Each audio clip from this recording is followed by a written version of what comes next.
dan kami sampaikan terhadap penanganan perkara ini akan menjadi role model. Ya, masalah role model gini sih sebenarnya. Gimana pendapat namanya role model APH kok ya, bisa gitu? aparat penegak hukum gitu kan, baik itu hakim, jaksa gitu kan, advokat ya, semuanya nggak bisa membuat sesuatu yang baru ya. Rule model PI 10% Kejati Lampung dipertanyakan kuasa hukum PT LEB jelang putusan pra peradilan.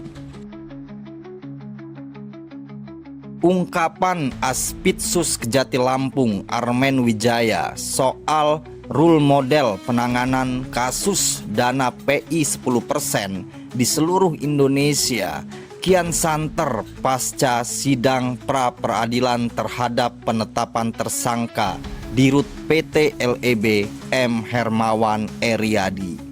Dan kami sampaikan terhadap penanganan perkara ini akan menjadi role model dalam pengelolaan dana PI 10% di seluruh Indonesia.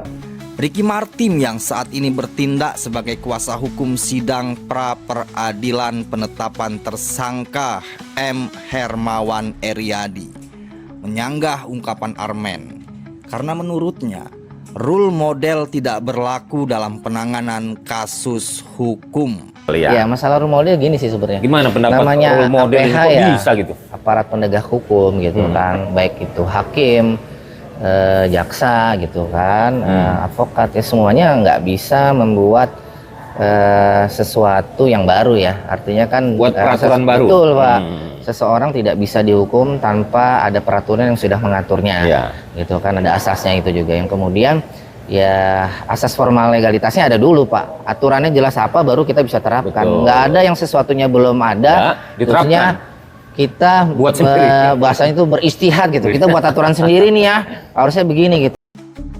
Lebih lanjut dalam konferensi pers malam penahanan petinggi PT LEB, Armen mengatakan rule model penanganan kasus PI 10% bertujuan agar pengelolaan PI bermanfaat bagi Provinsi Lampung maupun daerah lain. Agar kedepannya pengelolaan dana PI 10% dapat dikelola secara benar dan tepat untuk memperoleh pendapatan asli daerah, baik di Provinsi Lampung maupun di daerah lainnya.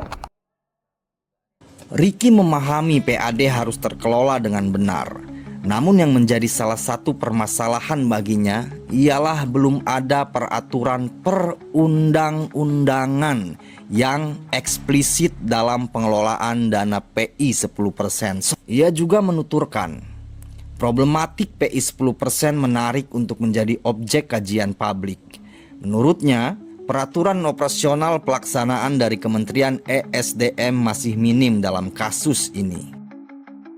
Karena masalah participating interest juga menarik Pak. Karena peraturan operasional pelaksana dari Kementerian SDM itu masih minim Pak. Apakah boleh kemudian misalnya seorang perusahaan BUMD gitu kan sebagai penerima PI gitu kan bisa mengelola, bisa membayar gaji, bisa membayar tantim, itu kan belum ada sejauh itu. Dan itu kan terlepas dari dua pernyataan di atas, sidang pra peradilan terhadap penetapan tersangka Dirut PT LEB masih berlanjut. Senin 8 Desember 2025, sidang sampai pada puncaknya pembacaan putusan oleh Hakim Pengadilan Negeri Tanjung Karang.